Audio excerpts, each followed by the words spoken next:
मैं डॉक्टरों को एक नियम देता हूँ। एक बार मैंने डॉक्टरों का सम्मेलन किया, मैंने एक ही नियम दिया कि यदि दवाई आपके पास है और मरीज आपके पास है तो उसको बिना दवाई के मरने मत देना। पैसा उसके पास नहीं है लेकिन दवाई तुम्हारे पास है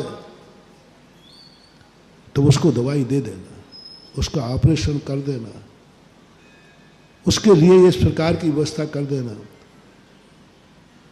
कुछ डॉक्टरों पर, महाराज जी पर हम अपने बाल बच्चे कैसे पालेंगे, और मालूम है डॉक्टर बनने में हमें कितना खर्च हुआ, वो खर्च कैसे निकालेंगे।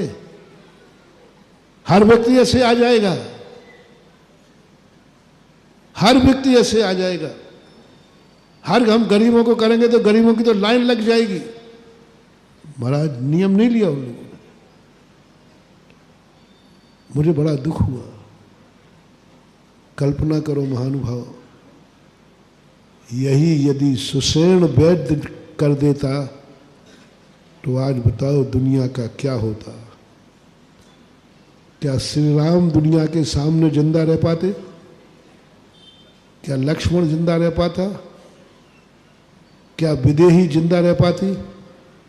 कल्पना करो, किसी भक्त वैद्य नहीं, उस दुश्मन वैद्य की उदारता से आज जगत के हमारे आदर्श पुरुष दुनिया के बीच में अयोध्या लौट करके आ सके, अयोध्यावासी उनका मुख देख सके, अयोध्या की राजगद्दी पर बैठ सके, लव कुश जैसे महान बेटा पैदा कर सके, मात्र एक दुश्मन की बदौलत थी, एक दुश्मन की। वैद्यों को, डॉक्टरों को ये सोचना चाहिए, हम संसार के दूसरे भगवान हैं, हम मरीज के साथ धोखा नहीं करेंगे। ऑपरेशन नहीं होता है तो कर देते, किडनी निकाल लेते, किडनी निकाल लेते। क्या होगी इनकी गति। एक हत्यारा किसी जीव को, एक शेर किसी को, एक दुश्मन किसी को कसाई के वशीभूत मर्डर कर देता है तो उसका माफीनामा है, लेकिन एक डॉक्टर यदि मरीज के साथ धोखा करता है, ऐसे डॉक्टर का कोई माफीनामा नहीं है, इसकी दुर्गति निश्चित है। डॉक्टर के लिए माफ नहीं है, क्योंकि डॉक्टर इसलिए बनाया गया था, पर हमें लोभ देना पड़ा। मैं क्या करूं, गरीबों के प्रति दया भाव के कारण मैंने एक गलत रास्ता बताया। मैंने एक गलत रास्ता, उसमें से कम 10 डॉक्टरों ने नियम ले लिया, लेकिन मुझे एक गलत रास्ता चुनना पड़ा कि डॉक्टर साहब ये नियम तो तुम ले लो, महाराज जी नहीं ले पाएंगे, गरीबों की लाइन लग जाएगी, हम क्या करेंगे, हमारी कमाई। मैंने कमाई मैं करा दूंगा। मतलब मैं कितने रिक्सी काम करता हूं बताओ। मैंने कही मैं तुम्हारी कमाई की पूर्ति कर दूंगा। आप लोग सोच रहे हो इसका अर्थ है बाबा जी आपके पास कुछ है, हाँ बैलेंस वगैरह कहीं ना कहीं तो पड़ा होगा। मैंने कही नहीं, मुझे अपने आशीर्वाद पर, मैं आशीर्वाद को कभी बेईमान नहीं बनाता। मैं बेईमान का मार्ग अपना लूं, मैं अपने आशीर्वाद कभी बेईमानी के लिए नहीं देता। मैं झुकूं तो झुक जाऊं, लेकिन धर्म को नहीं झुकने दूंगा। ये आशीर्वाद धर्म का आशीर्वाद है, नमोस्तु करने वालों पर अधिकार है इसका, मेरा पर आशीर्वाद नहीं है। मैंने कहा डॉक्टर साहब अब पैसे का लोभ है, तो जब कोई बड़ा आदमी आवे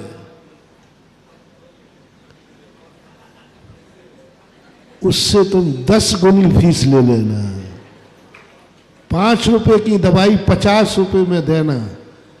वो मेरा भक्त भी हो तो चलेगा, पर देख लेना वो बड़ा आदमी है, उसको पैसे खर्च करने में कोई दिक्कत नहीं है, तो उनसे आप 10 गुना ले लेना, और जितना आपने गरीब को लिया है वो पैसा काट लेना, और जो तुम उससे मिलने वाला था उसके ओवर का पैसा अलग रखते जाना। सुन रहे हो रे जगत के डॉक्टरों, बड़े आदमी को आपको 50 रुपए का इंजेक्शन लगता था, आप 500 रुपए में लगाना। इसमें दो फायदे, क्योंकि बड़ा आदमी 50 रुपए के इंजेक्शन से ठीक होता ही नहीं है।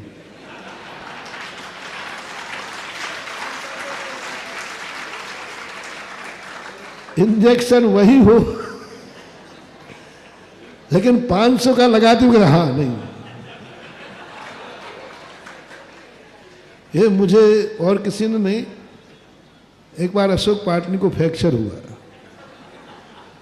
तो पलस्तर बांध के आए, तो बॉम्बे गए, तो मैंने कि भाई वहाँ जल्दी ठीक हो जाता होगा, आप बड़े आदमी, पैसा खर्च किए होंगे।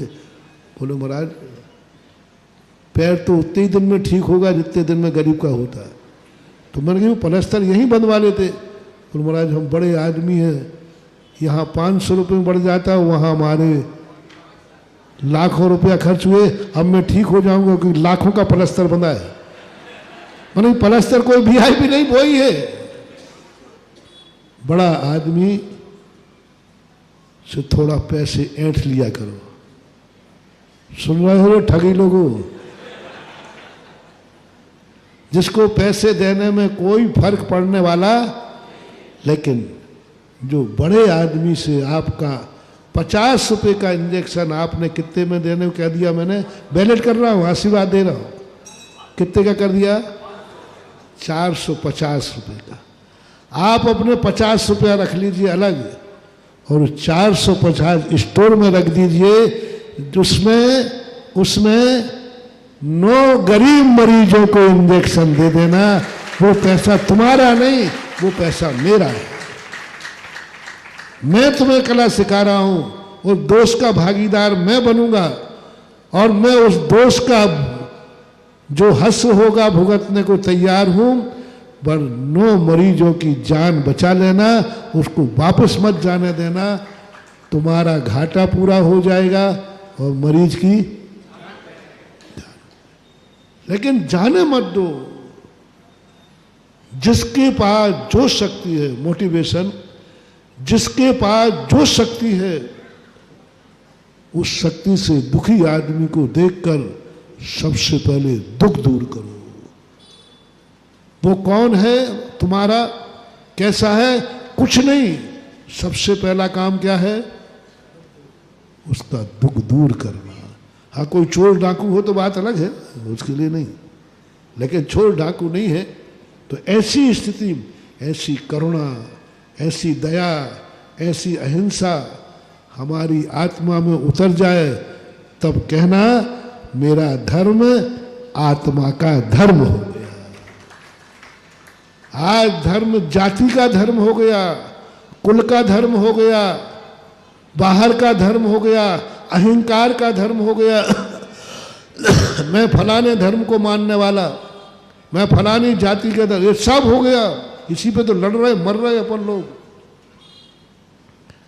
आज जितने झगड़े हो रहे हैं जातिगत धर्म पे हो रहे हैं।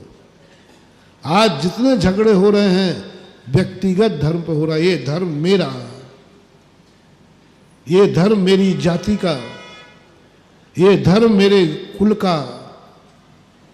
ये जो भावना आ गई है ना, यही अपने लिए महानुभाव खतरनाक है। क्यों ना अपन इन सब के धर्मों से ऊपर उठ करके, ये धर्म मेरी आत्मा का है, और आत्मा का है तो हम जब दया की बात आएगी, सहयोग की बात आएगी, हम नहीं देखेंगे कि हमारा दुश्मन है, हम उसके घर भी सहायता करने पहुंच जाए। एक कभी उदाहरण हो, कर सको तो तुम्हारे यहाँ पड़ोस में तुम्हारा दुश्मन रहता है, बहुत झगड़ालू है, बहुत बहुत तुम्हारा सब मिटाने वाला है, लेकिन आज अनायास उसके घर में ऐसी बीमारी हो गई कि आज उसका इकलौता बेटा मर जाएगा। बहुत सीरियस है, बहुत सीरियस है, खतरे से बाहर नहीं, खतरे में है, और वो मंदिर नहीं आ सकता। क्या है कोई अशोकनगर में जैनी? जो सीरियस है, अकेला बैठा है, अस्पताल गया है, वो मंदिर आ नहीं सकता है, मौत से जूझ रहा है, और तुम्हारा परम दुश्मन है, परम दुश्मन है, क्या उसके नाम की शांति धारा की बोली लेकर कोई उसको शांति धारा करा सकता है?